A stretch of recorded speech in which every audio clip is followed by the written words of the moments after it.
The lord. హల్లెలూయా. దేవునికి మహిమ కలుగును గాక. ప్రియ రక్షకుడైన యేసయ్య పరిశుద్ధ నామములో యూట్యూబ్ ప్రేక్షకులందరికీ శుభాభివందనాలు.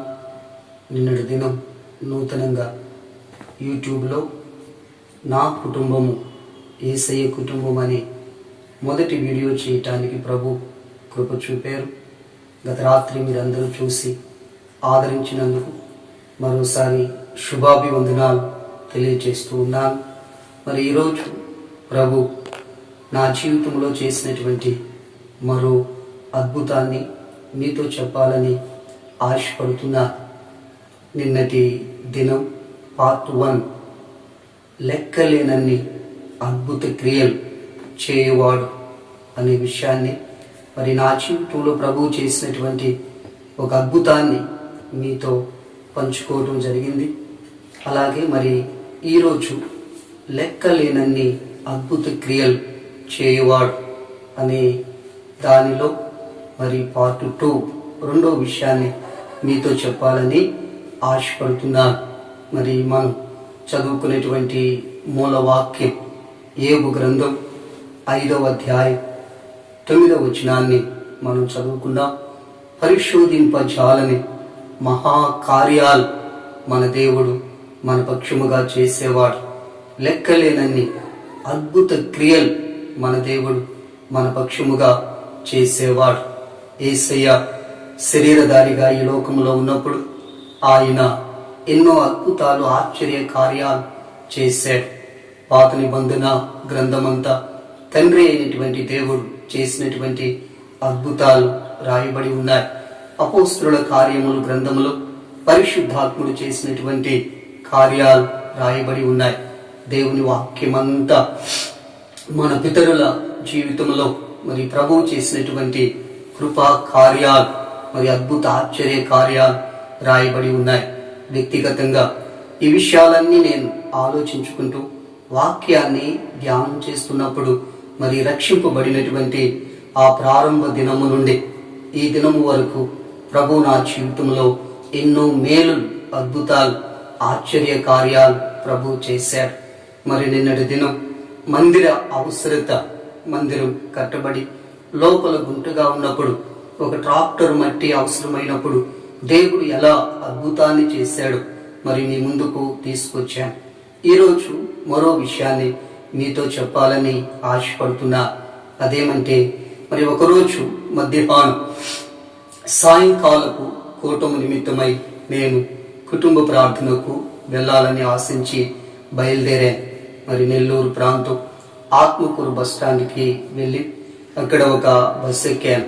మరి నేను తరుణవాయికి వెళ్ళాలి. గుచ్చి అవతల తరుణవాయి అనే చిన్న గ్రామం ఉంటుంది. అక్కడ రాత్రి కాలపు ఒక ప్రార్థనా కూటం మరి ఏర్పరచబడింది. ఆ కూటానికి వెళ్ళవలసి ఉంది. మరి సిద్ధపడి ఆత్మకూరు బస్ స్టాండ్కి వెళ్ళి అక్కడ బస్సు ఎక్కాను. బస్సు ఎక్కి మరి కండక్టర్తో టికెట్ తీసుకున్నాను. మరి కండక్టర్తో చెప్పాను, పలానా చోట ఆ బుచ్చి దాటి తరుణవాయికి వెళ్ళే రూట్లో షార్ట్ కట్ వస్తుంది, అక్కడ బస్సు ఆపండి సార్, నేను దిగుతాను అని చెప్పాను. అయితే మరి కండక్టర్ నా వైపు మరి ఉరిమి చూసినట్లుగా చూసి, ఎగాదిగా పైకి చూసి, ఇది ఏం బస్సు అనుకున్నావు? ఎక్స్ప్రెస్, ఇది మీరు ఎక్కాల్సింది ఆర్డినరీ బస్సు. ఆ బస్సు అయితే మీరు చెప్పిన చోట ఆగుతుంది. ఆల్రెడీ మీరు టికెట్ తీసుకున్నారు. టికెట్ తీసుకోకముందే మరి మీరు చెప్పాలి విషయాన్ని. ఇప్పుడు ఏం చేస్తారు? బస్సు అక్కడ ఆగదు. మీరు చెప్పినటువంటి ఆ చోట బస్సు ఆగదు. ఇది ముందుకెళ్తుంది. ఆ పైకి వెళ్ళి మరి అక్కడి నుంచి మరలా మీరు వేరే బస్సు కానీ ఆటో కానీ పట్టుకొని వెనక్కి రావాలి అని చెప్పాడు. అయితే దేవుని బిడ్డలారా, నేను కొంచెం బాధపడ్డాను. ఆ బస్ డ్రైవర్తో కూడా చెప్పాను, కండక్టర్తో కూడా మరలా చెప్పాను. కొంచెం మీరు అలా సైగ చేస్తే ఆపితే వెంటనే ఒక అడుగు అలా కింద పెట్టి దిగి వెళ్ళిపోతాను సార్, నాకు సహాయం చేయండి. మరి సాయంకాలం నాకు ప్రార్థన ఉంది, సమయానికి నేను ఎక్కడికి వెళ్ళాలి అని చెప్పాను. అయితే మరి ససేమిరా కండక్టర్ ఒప్పుకోలేదు, మరి డ్రైవర్ కూడా ఒప్పుకోలేదు. అలానే బాధపడుతూ మరి బస్సులో నిలబడి ఆలోచిస్తూ మరి లోపల ప్రార్థన చేసుకుంటూ ఉన్నా. దేవుడు నాతో మాట్లాడుకున్నాడు. ఒక వాక్యాన్ని గుర్తు చేశాడు. అదేమిటంటే, దేవుని బిడ్డలారా, యెహోవా అన్నిటి మీద రాజ్య పరిపాలన చేస్తున్నాడు. యెహోవా అన్నిటి మీద రాజ్య పరిపాలన చేస్తున్నాడు అనే మాట. మరి బస్సు మీద కూడా ఆయన రాజ్య పరిపాలన చేస్తున్నాడు. యెహోవా నిన్ను నిత్యము నడిపించును అని రాయబడింది. సర్వాధికారి, సర్వలోక నాథుడు, సమస్తాన్ని ఎరిగినవాడు, ఈ పరలోకాన్ని, మరి ఈ భూలోకాన్ని, పైనున్న పరలోకాన్ని, సమస్తాన్ని పరిపాలించే దేవుడు మరి మన దేవుడై ఉన్నాడు అని చెప్పి లోపల నేను ఆలోచించుకుంటూ అలా దేవుణ్ణి ధ్యానిస్తున్నాను. ప్రభు నాలో ఉండి, దేవుని ఆత్మ నాలో ఉండి, మరి ఊరకుండు, మౌనంగా ఉండు, నిలిచి ఉండు, కొంచెం అడుగులేసుకుంటూ ముందుకెళ్ళు అని చెప్పి నన్ను లోపల త్వరపెడుతున్నాడు. అయితే దేవుని బిడలారా, లోపల నేను దేవునితో మాట్లాడుతూ, నాతో దేవుడు మాట్లాడుతూ, దేవుని వాక్యములో ఉన్నటువంటి వాక్యాలు ధ్యానం చేసుకుంటూ నేను నెమ్మదిగా ముందుకి డోర్ దగ్గరికి వెళ్తున్నా. మరి దేవుడు ఒక అద్భుతాన్ని, ఆశ్చర్య కార్యాన్ని చేశాడు. సరిగ్గా మరి బస్సు బుచ్చి దాటింది. కండక్టర్ ఏమి మరి నన్ను పట్టించుకోవటం లేదు. డ్రైవర్ కూడా తను బస్సు నడుపుకుంటూ ముందుకు వెళ్ళిపోతున్నాడు. మరి నేనైతే నిలబడి ఆలోచించుకుంటూ ముందుకి వెళ్తున్నాను. నేను దిగవలసినటువంటి స్టాప్ అది దగ్గరకు వస్తుంది. ఇక ఏం చేయాలో అర్థం కాలేదు.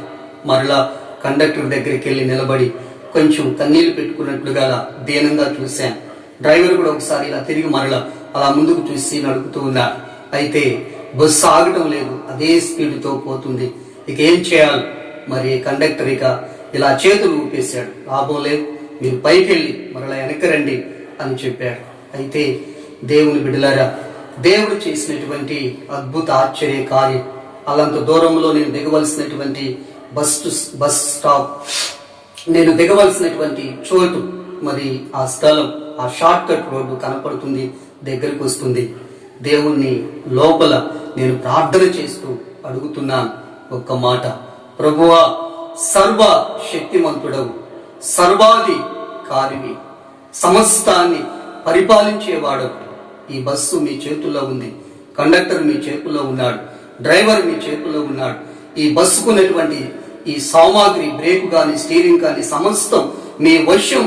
నాన్న, ఒక్కసారి మీరు వచ్చి ఆ సీట్లో కూర్చోండి, ఆ బస్సు ఆపండి అని చెప్పి నేను మనస్సులో, ఆత్మలో మూలుగుతూ ప్రార్థన చేశాను. సరిగ్గా దేవుని బిడ్డలారా, నేను దిగవలసినటువంటి చోటు సమీపిస్తూ ఉండగా ఒక అద్భుతం జరిగింది. అదేమిటంటే, పక్కన పొలాలు ఉన్నాయి. ఆ పొలాల్లో నుంచి గేదెలు, బర్రెలు అవి లైన్గా క్యూ కట్టినట్లుగా ఆ కైల్లో నుండి, పొలాల్లో నుండి అలా ఒడ్డుకు ఎక్కుతూ అన్నీ కూడా రోడ్డు మీదకి అలా వచ్చేసాయి. ఒకటి కాదు, రెండు కాదు, గుంపుగా మందగా వచ్చాయి. అన్నీ కూడా ఆ బస్సుకి అడ్డంగా వచ్చేసాయి. తార్ రోడ్డు, పక్కన పొలాలు, మరి ఆ గేదెలన్నీ కూడా నల్లగా బాగా మాగున్నాయి. ఒకదాని మీద ఒకటి, ఆ ఒకదాని తర్వాత ఒకటి అలా వస్తున్నాయి. వచ్చేసి ఆ రోడ్డుకి అడ్డంగా అలా నిలబడిపోయాయి. ఆ రోడ్డు దాడుతున్నాయి. సరిగ్గా బస్సు ఇలా రావటం, ఆ గేదెలు అలా ఎదురు రావటం, మరి బస్సు అక్కడ ఇక తప్పని సరిగా డ్రైవర్ బస్సు ఆపాల్సి వచ్చింది. ఇక కండక్టర్కి ఏం అర్థం కాలేదు, డ్రైవర్కి ఏం అర్థం కాలేదు. నా వైపు చూస్తున్నాడు కండక్టర్, డ్రైవర్ కూడా నా వైపు చూశాడు. బస్సు అలానే ఆపాడు. గేదెలన్నీ కూడా దాటి వెళ్ళిపోతున్నాయి.